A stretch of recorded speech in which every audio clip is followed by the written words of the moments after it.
Hello everyone, આપણે પહેલી વખત મળીએ છીએ તો મારો થોડોક નાનકડો પરિચય આપી દઉં. મારું નામ છે જયેશ જીવરાણી અને 2 વર્ષ દરમિયાન હું તમને મેથ્સની અંદર JEE ભણાવીશ. ગુજરાત બોર્ડ જે છે એ આપણા જે સર છે જેમના લેક્ચર તમે અત્યારે જુઓ છો એ સર તમને ભણાવશે અને JEE જે છે એ હું ભણાવીશ. હવે JEE ની અંદર આપણું પહેલી વખત લેક્ચર આવેલું છે તો જરા JEE વિશે થોડીક બેઝિક ચર્ચાઓ આપણે કરી લઈએ. બરાબર છે.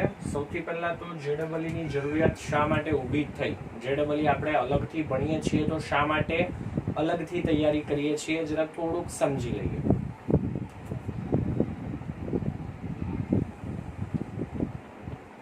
JEE ફૂલ ફોર્મ એનું થશે જોઈન્ટ એન્ટ્રન્સ એક્ઝામિનેશન. સાદી ભાષામાં તમને કદાચ ખબર હશે કે JEE જે છે એ તમારે એડમિશન લેવું હોય IIT અથવા તો NIT ની અંદર તો JEE ની એક્ઝામ જે છે એ જરૂરી છે. બરાબર છે. તો સ્ટેપ બાય સ્ટેપ દરેકે દરેક વસ્તુ સમજતા જઈએ. સૌથી પહેલા તો ઓલ ઓવર ઇન્ડિયાની અંદર જેટલી કોલેજીસ છે એ કોલેજીસને 3 ભાગની અંદર વિભાજિત કરવામાં આવેલી છે. બરાબર છે. લેવલ 1 ગ્રેડ A એટલે કે સૌથી બેસ્ટ કોલેજીસ, પછી છે લેવલ 2 એટલે કે ગ્રેડ B, આને આપણે કહી શકીએ મીડિયમ ગ્રેડની. બરાબર છે. અને પછી જે છે એ છે લેવલ 3 એટલે કે ગ્રેડ C. એવું નથી કે આ કોલેજો ખરાબ છે કે આ જ કોલેજો સારી છે કે આ જ કોલેજો સારી છે, બધી કોલેજો સારી જ છે. બરાબર છે. ચાલો, લેવલ 1 એટલે કે ગ્રેડ A જે છે એની અંદર સમાવેશ થાય છે IIT અને એને સમકક્ષ કોલેજો. બરાબર છે. દાખલા તરીકે IISc બેંગ્લોર છે, BITS પિલાની છે, આ બધી જ જે કોલેજો છે એને આપણે લેવલ 1 અથવા તો ગ્રેડ A સૌથી સારામાં સારી એન્જિનિયરિંગ કોલેજોમાંથી એક. બરાબર છે. લેવલ 2 એટલે કે ગ્રેડ B ની જે કોલેજો છે એની અંદર આપણે સમાવેશ કરીએ છીએ NIT અને એને સમકક્ષ કોલેજો. બરાબર છે. ગુજરાતની અંદર NIT ના લેવલની બીજી એક્ઝામ્સ ને રિલેટેડ કોલેજો આપણે ધ્યાનમાં લઈએ તો PDPU છે, DAIICT છે. બરાબર છે. એ બધી NIT ને સમકક્ષ છે. પછી ગ્રેડ C જે છે એની અંદર લોકલ બોડી એટલે કે જે તે સ્ટેટની અન્ય કોલેજો, દાખલા તરીકે આપણે હાલ GTU સાથે સંકળાયેલ જે કોલેજીસ છે. બરાબર છે. સુરતની અંદર ધારો કે ગાંધી કોલેજ આવેલી છે, સ્કેટ કોલેજ આવેલી છે, પીઠાવાલા કોલેજ આવેલી છે, સ્વામી આત્માનંદ જેને આપણે ઓળખીએ છીએ તાપી કોલેજથી. બરાબર છે. ચાલો, તો હવે દરેકે દરેકની અંદર એડમિશનની પ્રક્રિયા શું છે એ સમજીએ. બરાબર છે. સૌથી પહેલા આપણે જોઈએ છીએ IIT અને એને સમકક્ષ કોલેજો.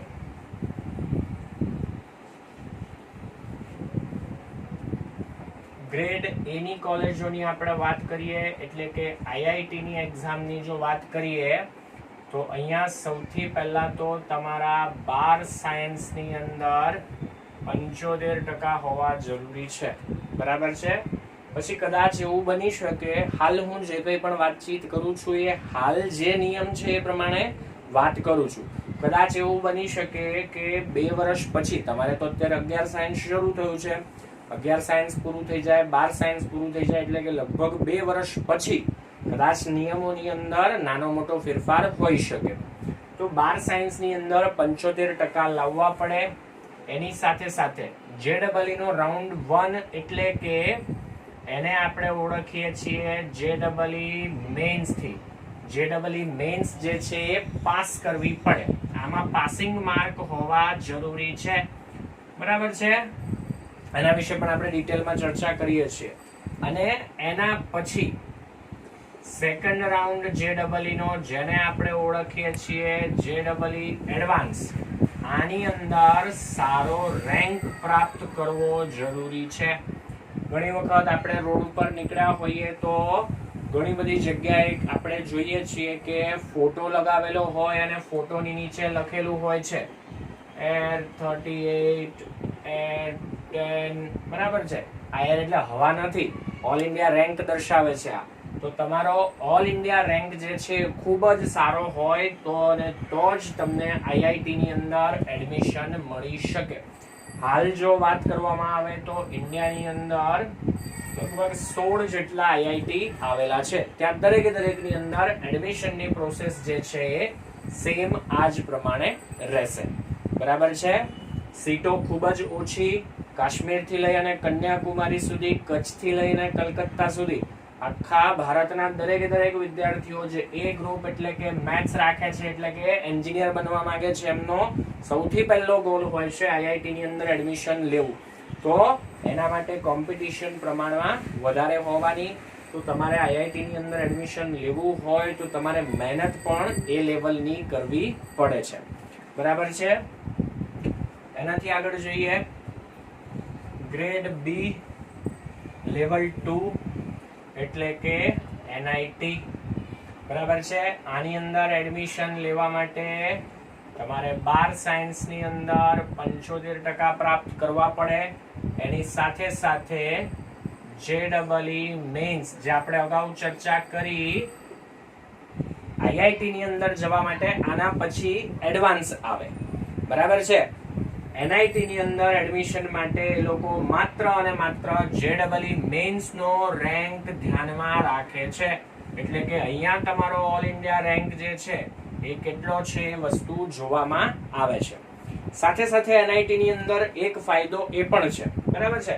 એનઆઈટી ની અંદર આપણે વાત કરીએ તો આપણા ગુજરાત ખાતે એક જ એનઆઈટી છે અને આપણા સારા નસીબ કે સુરત ખાતે છે, જેને આપણે દરેક જણ ઓળખીએ છીએ એસવી એનઆઈટી. બરાબર છે. પીપલોદની પાસે છે. તો અહીંયા એડમિશન ની અંદર સારી વસ્તુ એ છે કે 50% સીટો જે છે એ માત્ર અને માત્ર ગુજરાતના જ વિદ્યાર્થીઓ માટે છે. બરાબર છે. અને બાકીની 50% જે સીટો છે એમાં અન્ય તમામ રાજ્યો આવી ગયા. આ જ વસ્તુ દરેક જગ્યાએ લાગુ પડશે. બરાબર છે. દાખલા તરીકે તમે એનઆઈટી જયપુરની અંદર જાઓ છો, બરાબર છે, તો ત્યાં રાજસ્થાનના જે કંઈ પણ વિદ્યાર્થીઓ છે એમના માટે 50% સીટો આરક્ષિત છે, રિઝર્વ છે, કે ત્યાં માત્ર અને માત્ર રાજસ્થાનના જ વિદ્યાર્થીને એડમિશન મળે છે. અને અધર સ્ટેટ એટલે કે અન્ય રાજ્ય જે છે એના બાકીના 50% જેટલા વિદ્યાર્થીઓને મળે. તો આની અંદર હાલ જે ફ્લો જાય છે, જે પ્રમાણે માર્ક્સ આપણે જોઈએ છીએ એ પ્રમાણે જો તમે એનઆઈટી ની અંદર એડમિશન મેળવવા માંગતા હોવ તો હાલ 300 માર્કની એક્ઝામ છે, એમાં 140+ લાવવા જરૂરી છે. બરાબર છે. બાકી તમે કઈ બ્રાન્ચની અંદર જવા માંગો છો, કઈ કેટેગરીની અંદર આવો છો, એના આધારે આની અંદર નાનો મોટો ફેરફાર હોઈ શકે. પણ હાલના તબક્કે આપણે એવું કહીએ છીએ કે 140 કરતા વધારે માર્ક હોય તો કોઈને કોઈ બ્રાન્ચ તો મળી જ જાય. બરાબર છે. હવે આની સિસ્ટમ કઈ રીતની છે, કઈ રીતના ક્વેશ્ચન્સ હોય છે એ સમજીએ. ચાલો.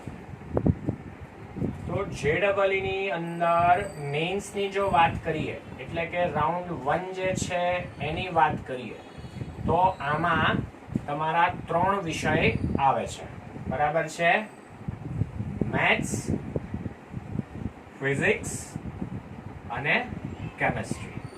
આની અંદર બધા જ વિષયની અંદર બરાબર છે 11 સાયન્સ ની અંદર તમે ભણો છો એમાંથી ચેપ્ટર્સ આવશે, સાથે 12 સાયન્સ ની અંદર જે વસ્તુઓ ભણો છો એ પણ આવશે. એટલે 11મા ની અંદર જે ભણ્યા છે એ પણ તમારે યાદ રાખવાનું છે. 12મા ધોરણની અંદર તમે જે કંઈ પણ વસ્તુઓ ભણ્યા છો એ પણ યાદ રાખવાની છે. 2 વર્ષ દરમિયાન તમે જે કંઈ પણ ભણો છો એ તમામ વસ્તુઓ સારી રીતે આવડતી હોય તો અને તો જ આપણે JEE મેન્સ વ્યવસ્થિત માર્કથી પાસ કરી શકીએ. જો તમે ક્લિયર કરો છો, કટ ઓફ માર્ક 100 આજુબાજુ હોય છે, કેટેગરી મુજબ નાનો મોટો એમાં ફેરફાર હોઈ શકે. બરાબર છે. હું વાત કરું છું ઓપન કેટેગરી માટે, પછી ઓબીસી માટે એના કરતા થોડા ઓછા, એસસી માટે એના કરતા થોડા ઓછા, એસટી માટે એના કરતા થોડા ઓછા, એમ માનીને ચાલવાનું.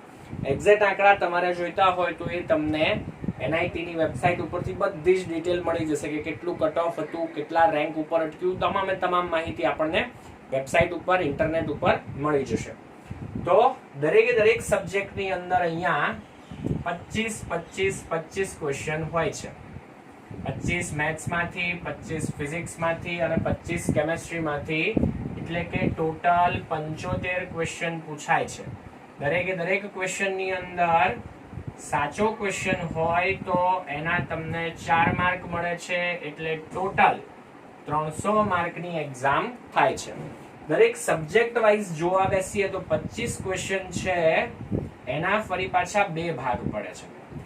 20 જે છે એ છે MCQ, એટલે કે ઓપ્શન હોય જેની અંદર option A, option B, option C, option D. 4 ની અંદર સાચો જવાબ સિલેક્ટ કરો છો તો તમને મળે છે 4 માર્ક.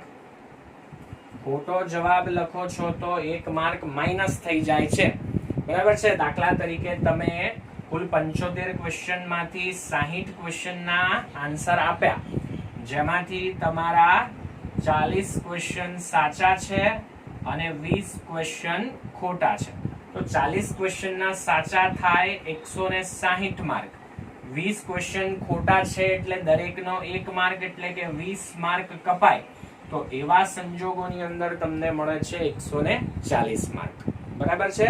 એટલે આપણે 10મા સુધી એક આદત ધરાવતા હતા કે આવડતું હોય કે ન આવડતું હોય, MCQ દેખાય એટલે હંમેશા એનો આન્સર લખવાનો જ. પણ હવે એ સિસ્ટમ આપણે બદલવી પડશે. ખાસ કરીને JEE ની અંદર જ્યારે પણ આપણે એક્ઝામ આપીએ છીએ ત્યારે આ વસ્તુનું ધ્યાન રાખીશું. સ્કૂલની અંદર પણ જ્યારે પણ એક્ઝામ લેવાય છે એમાં આ પરીક્ષા પદ્ધતિને જ ધ્યાનમાં લેવાશે. હવે કોઈને થશે સાહેબ ઉપર તો તમે 25 કીધા હતા, અહીંયા તો 20 ક્વેશ્ચનની જ વાત આવી. તો દરેક વિષયમાં શરૂઆતના જે 20 ક્વેશ્ચન છે એ MCQ હશે અને ત્યાર પછીના જે 5 ક્વેશ્ચન છે 21 થી 25, બરાબર છે, એ જે ક્વેશ્ચન છે એમાં તમારે ગણતરી કરીને જે જવાબ આવતો હોય એ લખવાનો. દાખલા તરીકે તમારો જવાબ 28 આવતો હોય તો 28 લખવાનો, -40 આવતો હોય તો -40 લખવાનો. બરાબર છે. જે જવાબ મળતો હોય ગણતરી કર્યા પછી એ જવાબ તમારે અહીંયા લખવાનો. અહીંયા સારી વસ્તુ એ છે કે તમે સાચો જવાબ આપો છો તો +4 માર્ક છે અને ખોટો જવાબ આપો છો તો કોઈ માર્ક એનો કપાતો નથી. અને કોઈ પણ પ્રશ્નની અંદર તમે જવાબ નથી આપ્યો એટલે કે બ્લેન્ક જવા દીધેલું છે તો એ સંજોગોમાં કંઈ ઉમેરાતું પણ નથી અને કંઈ માર્ક કપાતા પણ નથી. બરાબર છે. હવે એ સમજીએ કે આ એક્ઝામની અંદર આપણે કેમ વિશેષ મહેનત કરવી પડે છે.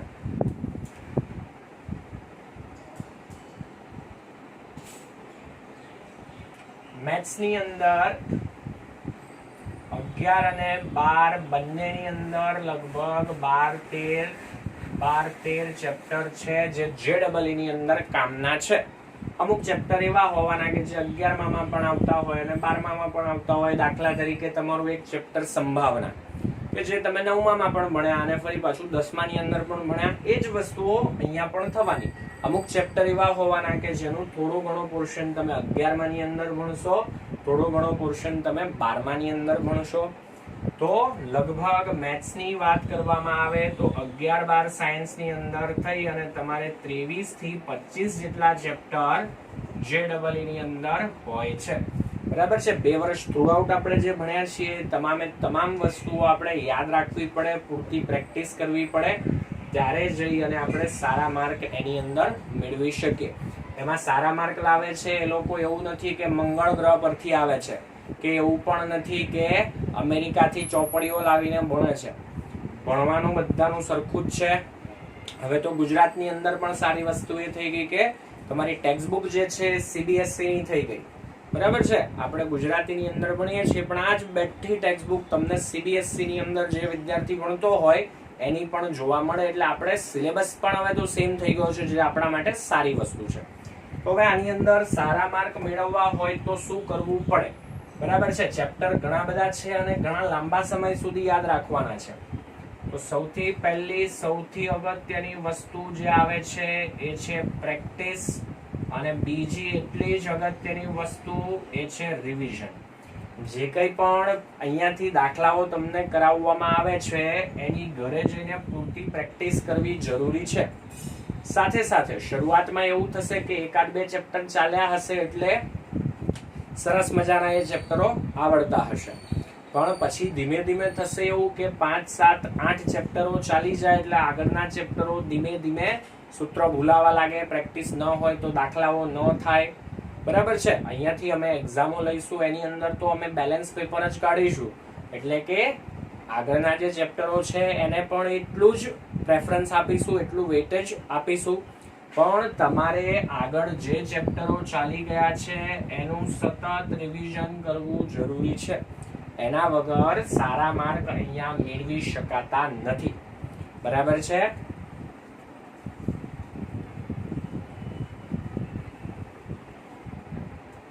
સાથે સાથે કયા વેમાં આપણે JEE ની અંદર તૈયારી કરવી જોઈએ એ સમજીએ. તો સૌથી પહેલું સ્ટેપ એ છે આપણું ગુજરાત બોર્ડ. સાદી ભાષામાં કહીએ તો તમારી ટેક્સ્ટ બુક, તમારી ચોપડી, તમારું પાઠ્યપુસ્તક. લેવલ 1 ની અંદર તમારે ગુજરાત બોર્ડની અંદર તમારી જે ટેક્સ્ટ બુક છે, બરાબર છે. દાખલા તરીકે આ હાલ મારી પાસે ધોરણ 12 ની ટેક્સ્ટ બુક છે, આવી જ તમારી 11મા ની ટેક્સ્ટ બુક છે. તો એની અંદર આખી ટેક્સ્ટ બુકમાં જે કંઈ પણ વસ્તુઓ આપેલી છે એ બધી જ વસ્તુઓ તમને આવડતી હોવી જોઈએ. બરાબર છે. હું આ રીતે ખોલું કે ભાઈ અહીંયા ચેપ્ટર આવ્યું તો અહીંયા આ દાખલો જે છે એ તમને ગણતા આવડતો હોવો જોઈએ. બરાબર છે. ચાલો, ટેક્સ્ટ બુક તમારી એકદમ પરફેક્ટ તૈયાર થઈ જાય છે. બરાબર છે. ટેક્સ્ટ બુકની વારંવાર પ્રેક્ટિસ કરી ચેપ્ટરની અંદર આપણને જે સ્કૂલની અંદર પરીક્ષાઓ થાય છે એની અંદર સારા માર્ક આવવા માંડ્યા, એકદમ મજબૂત તૈયારી થઈ ગઈ એ ચેપ્ટરની અંદર. પછી એ ચેપ્ટરની અંદર તમારે રેફરન્સ બુક, બરાબર છે, જેવી રીતે તમે 10મા ધોરણની અંદર મેથ્સની અંદર પ્રેક્ટિસ વર્કનો ઉપયોગ કરતા, અપેક્ષિત પ્રશ્ન સંગ્રહોનો ઉપયોગ કરતા, હાર્દિક, કુમાર, મોડર્ન જેવા બહારના પેપરો સોલ્વ કરતા, એ જ પ્રમાણે ટેક્સ્ટ બુકના દાખલાઓ થઈ જાય છે. બરાબર છે. પછી જે તે રેફરન્સ બુક છે, બરાબર છે, કુમાર હોઈ શકે, મોડર્ન હોઈ શકે, વ્રજ હોઈ શકે, ઘણી બધી ગુજરાત બોર્ડની અંદર રેફરન્સ બુકો અવેલેબલ છે. તો સેકન્ડ સ્ટેપની અંદર તમારે રેફરન્સ બુકના દાખલાઓ જોવાના કે જે છે તો ટેક્સ્ટ બુક જેવા જ, પણ રકમમાં નાનો મોટો ફેરફાર હોય. બરાબર છે. રેફરન્સ બુકના દાખલાઓ એકદમ સરસ આવડવા માંડે એટલે ત્રીજા સ્ટેપની અંદર આપણે જઈએ છીએ JEE ની અંદર, જે ક્લાસની અંદર કરાવવામાં આવે છે. બરાબર છે. હું ભણાવું છું કે ફિઝિક્સની અંદર સર ભણાવે છે કે તમારા કેમેસ્ટ્રીના સર તમને ક્લાસની અંદર જે તૈયારી કરાવે છે એનું ઘરે જઈ અને પૂરતું રિવિઝન થવું જરૂરી છે. બરાબર છે. એ પણ તમારાથી દાખલાઓ થવા માંડે છે કે હું સમજાવું છું, તમે ઘરે જઈને પૂરતી પ્રેક્ટિસ કરો છો, રિવિઝન પણ કરો છો, એ ચેપ્ટરના દરેકે દરેક રીતના દાખલાઓ આપણાથી થવા માંડે છે. એનાથી પછી તમારે ગણવાના આવે છે JEE ની અંદર એક્સ્ટ્રા, એટલે કે બહારના દાખલાઓ. અમે અહીંયાથી જ તમને બહારના એક્સ્ટ્રા દાખલાઓ આપીશું જ. અને પ્રેક્ટિસ કરવા માટે એક્સ્ટ્રા દાખલાઓની અંદર સૌથી સારું મટીરિયલ એટલે કે જૂના પેપર્સ. જૂના પેપર્સ તમે સોલ્વ કરો તો તમને ઓટોમેટિક આઈડિયા આવશે કે આ ચેપ્ટરમાંથી કેવા દાખલાઓ પૂછાય છે, એ દાખલાઓની અંદર કયા પ્રકારના દાખલાઓ પૂછાય છે, લેવલ કઈ રીતનું છે, કયા ચેપ્ટરમાંથી વધારે દાખલાઓ પૂછાય છે, કયા ચેપ્ટરમાંથી ઓછા દાખલાઓ પૂછાય છે. બધી જ વસ્તુઓ તમને અહીંયાથી મળી જશે. હું તમને માત્ર એટલું જ સજેસ્ટ કરીશ કે જૂના પેપરોની અંદર બહુ જૂના પેપરો નહીં જોતા, 2015 થી આગળના પેપરો નહીં જોતા. સિલેબસ થોડો જુદો હતો, પેપર સ્ટાઇલ થોડી જુદી હતી. બરાબર છે. વધારે કંઈ ન કરો તો 2015 પછીના 2016 થી પણ ચાલુ કરવા હોય તો કરી શકાય. તો જેટલા 4-5 વર્ષના પેપરો તમે સોલ્વ કરો છો એટલું તમારા માટે સારું છે. હું તમને એટલું એશ્યોરન્સ, એટલી ગેરંટી તમને આપી શકું કે તમારું ગુજરાત બોર્ડ એકદમ સરસ રીતે તૈયાર થયેલું હોય. બરાબર છે, તો તમે સજ્જ મારું એક પણ લેક્ચર ન ભરેલું હોય પણ 2 વર્ષ દરમિયાન ગુજરાત બોર્ડની અંદર જે વસ્તુઓ કરાવવામાં આવેલી છે એકદમ વ્યવસ્થિત કરેલી હોય તો તમે 7 થી 8 પ્રશ્નો મેથ્સની અંદર સજ્જ અટેમ્પ્ટ કરી શકો કે જે એકદમ ટેક્સ્ટ બુક લેવલના છે. બરાબર છે. ક્યારેક આની અંદર નાનો મોટો ફેરફાર હોઈ શકે પણ ઓન એન એવરેજ 7 થી 8 એટલે કે લગભગ ત્રીજા ભાગના પ્રશ્નો દર વર્ષે ટેક્સ્ટ બુક લેવલના જ હોય છે કે ટેક્સ્ટ બુકના કન્સેપ્ટ ક્લિયર હોય એટલે આ માર્ક્સ આપણા એકદમ પાક્કા થઈ ગયા. એનાથી આગળ વધીએ તો JEE ની અંદર હું ક્લાસમાં જે દાખલાઓ ગણાવું છું એ દાખલાઓ જો તમે કરતા હોવ તો તમારા બીજા 7 થી 8 પ્રશ્નો સોલ્વ થઈ જાય.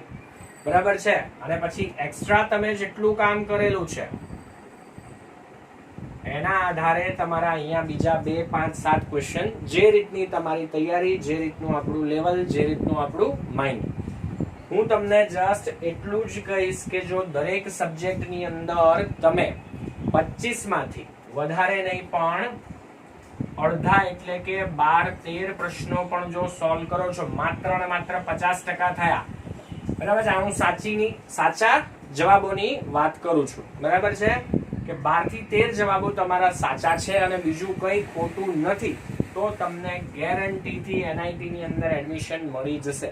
આપણો સૌથી પહેલો ગોલ જે છે એ હોવો જોઈએ JEE મેઇન્સ એટલે કે NIT. બરાબર છે. પણ આની અંદર પણ મેં અગાઉ કીધું એ પ્રમાણે એડમિશન લેવા માટે ગુજરાત બોર્ડમાં કેટલા ટકા હોવા જોઈએ તો કે ભાઈ 75%.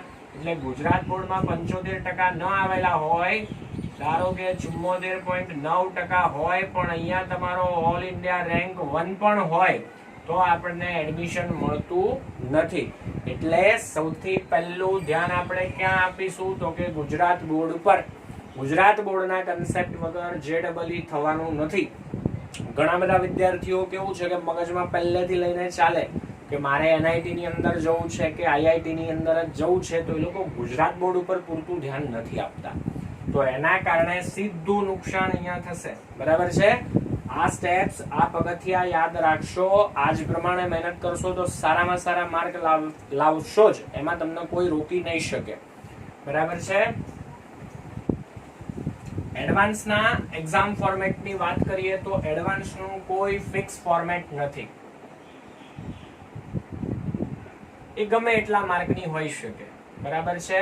પણ જનરલી 350 માર્ક આજુબાજુની હોય છે. આનું કોઈ ફોર્મેટ ફિક્સ નથી. આની અંદર ખાલી જગ્યા પૂછી શકે 1 કે 2 માર્કની.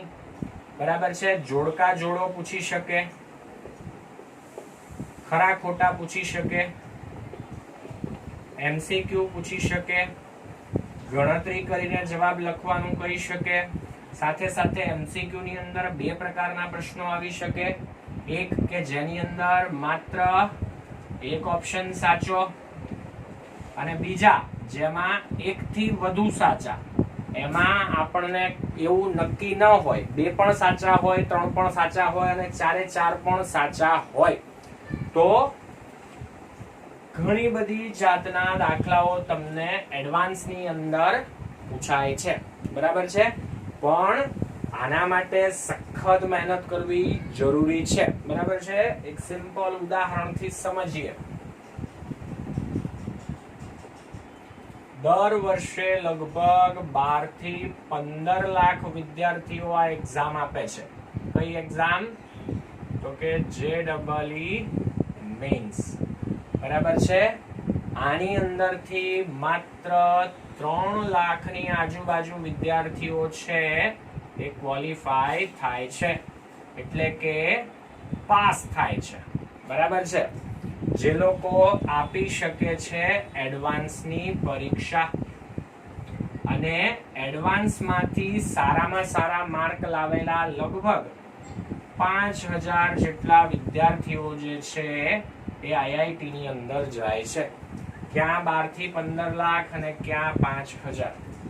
બરાબર છે. આ 5000 ગોઠવાઈ જાય પછી આ 3 લાખ જે પાસ થયેલા છે એમાંથી લગભગ 8 થી 10,000 જેટલા વિદ્યાર્થીઓ જે છે NIT અને એને સમકક્ષ કોલેજોની અંદર એડમિશન મેળવે છે. તો 15 લાખ અને અહીંયા બેનું ટોટલ કરીએ તો લગભગ 15,000 કેટલો મોટો તફાવત છે, બરાબર છે. લગભગ 1% વિદ્યાર્થીઓ છે એ અહીંયા NIT IIT ની અંદર જાય છે. એટલે કહેવાનો અર્થ એ છે કે મહેનત કરવી ખૂબ જ જરૂરી છે, બરાબર છે. હવે હાલ આપણે ગુજરાત બોર્ડની અંદર ચેપ્ટર ચાલે છે, રનિંગ છે, એટલે કોઈ નવું ચેપ્ટર હાલ આપણે નથી શરૂ કરતા. પણ તમે JEE ના લેક્ચર્સ ભરવા બેસો છો મેથ્સના, તો બીજી એક વસ્તુ પણ તમને કહી દઉં કે આપણને કેલ્ક્યુલેટર વાપરવાની પરમિશન JEE ની અંદર આજની તારીખમાં તો નથી. તમારા વખતે કદાચ હોય પણ શકે, એ મને નથી ખબર, નિયમ એ વખતે જે હોય તે. એટલે સૌથી પહેલા તો 1 થી 30 સુધીના વર્ગ એકદમ સરસ કડકડાટ મોઢે હોવા જોઈએ, બરાબર છે. રાત્રે ઢંઢોળીને પણ કોઈ પૂછે તો તમને 25 નો વર્ગ 625 થાય, 21 નો વર્ગ 441 થાય, આવું યાદ હોવું જોઈએ. 1 થી 30 સુધી, વધારે જેટલા યાદ રહે એટલા સારા. સાથે સાથે 1 થી 20 સુધીના ઘન યાદ રહેવા જોઈએ. એટલે પછી ઘન યાદ રહે એટલે એવું નહીં કે ખાલી ઘન જ યાદ રહે, ઘનમૂળ પણ યાદ રહેવા જોઈએ. 1131 નું ઘનમૂળ 11 જેટલું થાય એવું આપણને યાદ હોવું જોઈએ. એ યાદ ન હોય તો આપણું કામ થવાનું નથી. 11 નો ઘન 1131 થાય એટલું યાદ હોય, પણ 1131 જોઈએ તો એનું ઘનમૂળ 11 થાય એવું યાદ ન આવે તો એ ન ચાલે, બરાબર છે.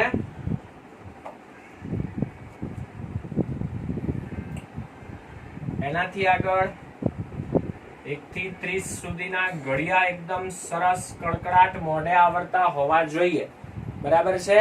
તમને 1 થી 30 માંથી ગમે તે વસ્તુ પૂછેલી હોય તો વિધિન અ સેકન્ડ તમને આન્સર મળી જવો જોઈએ. તો અને તો જ તમે વગર કેલ્ક્યુલેટરે સારા ઝડપથી જવાબ મેળવી શકશો, બરાબર છે. નહીતર પછી તમારે આવું ગણવા બેસવું પડે કે 26 ગુણ્યા 11 ગુણ્યા 17 ગુણ્યા 22 જે થતું હોય તે.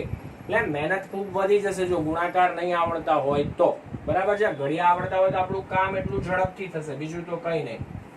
સાથે સાથે તમે અગાઉ જે બેઝિક પાયાની વસ્તુઓ ભણ્યા છો, બરાબર છે. એટલે કે અવયવો પાડવાના અને વિસ્તરણ કરવાના. એટલે કે a² - b² તો તમને અવયવ દેખાવા જોઈએ. a - b, a + b, બરાબર છે. a નો ઘન - b નો ઘન તો તમને a - b, a² + ab + b² આવું દેખાવું જોઈએ. તમે a + b આખાનો વર્ગ લખો તો એનું વિસ્તરણ a² + 2ab + b² થાય આવું દેખાવું જોઈએ. a + b નો ઘન કરો તો a નો ઘન + 3a² b + 3ab² + b નો ઘન, આ વસ્તુ દેખાવી જોઈએ. પછી ઘણા લોકો જાદુગર થઈ જાય છે, a + b નો ઘન આવું લખી દે છે, a નો ઘન + b નો ઘન. આ વસ્તુ ખોટી છે. બેઝિક પાયાની વસ્તુઓ પણ નથી આવડતી ઘણી વખત. તો તમારો પાયો જેટલો મજબૂત હશે, બરાબર છે, એટલી તમને અને મને બંનેને કામ કરવાની મજા આવશે. તો નેક્સ્ટ ટાઈમ મળીએ જ્યારે પણ આપણે, ત્યારે આ બધા વસ્તુઓની અંદર તમારા કન્સેપ્ટ ક્લિયર હોવા જોઈએ. હવે કોઈને એવો વિચાર કદાચ આવે કે સર આપણે ગ્રેડ A અને ગ્રેડ B ની વાત કરી, ગ્રેડ C જે છે એની તો કોઈ વાત જ ન કરી, એ પણ કરી દઈએ. તો હાલ પૂરતું આપણે ઉદાહરણ માટે લઈએ કે ગુજરાતની જે કંઈ પણ કોલેજો છે એની અંદર એડમિશન કેવી રીતે થાય છે. તો કહીએ ગુજરાતની અંદર જે કંઈ પણ એક્ઝામ લેવાય છે, એટલે કે આપણા ગુજરાત બોર્ડની જે એક્ઝામ લેવાય છે, સેન્ટ્રલ બોર્ડ હોય તો CBSE, ઇન્ટરનેશનલ બોર્ડ હોય તો ઇન્ટરનેશનલ બોર્ડ. હાલ આપણે ગુજરાત બોર્ડની વાત કરીએ તો એમાં જે કંઈ પણ માર્ક તમે મેળવ્યા એના 60%, અને પછી લેવાય છે તમારી ગુજકેટની એક્ઝામ, જેની અંદર માત્ર અને માત્ર 12 સાયન્સ નો જ સિલેબસ હોય છે, અને આ એક્ઝામની અંદર માત્ર અને માત્ર MCQ પૂછાય છે. હાલ તમારા જે મુખ્ય 3 વિષયો છે, મેથ્સ, ફિઝિક્સ, કેમેસ્ટ્રી, દરેકે દરેકના 40 એમ 120 MCQ પૂછાય. દરેક માટે સાચા જવાબ માટે +1, ખોટા જવાબ માટે -0.25 થાય. અને આ ગુજકેટની એક્ઝામમાં જે કંઈ પણ માર્ક મેળવ્યા એના 40% તમારા ગણાય. 60% ગુજરાત બોર્ડમાં, 40% ગુજકેટના. આ બંનેને ભેગા કરે અને એક મેરિટ બનાવે. બરાબર છે? એટલે કે જેના સૌથી વધારે માર્ક છે એને પહેલા નંબરે મૂકે, એના પછી જે માર્ક છે એને બીજા નંબરે મૂકે, અને આ મેરિટ વાઇઝ પછી ગુજરાતની વિભિન્ન કોલેજો, બરાબર છે, દાખલા તરીકે સ્કેટ કોલેજ છે, એલડી કોલેજ છે, એમએસયુ છે, નિરમા છે, એ દરેકની અંદર આ જ સિસ્ટમથી એડમિશન થાય છે. પછી તમારા વખતે આની અંદર કોઈ નાનો મોટો ફેરફાર થઈ શકે. બરાબર છે? તમને કોઈ પણ પ્રશ્નો જણાય, કોઈ પણ ડાઉટ આવે તો ગમે ત્યારે તમે મારા આ નંબર પર મને ફોન અથવા તો મેસેજ કરી શકો.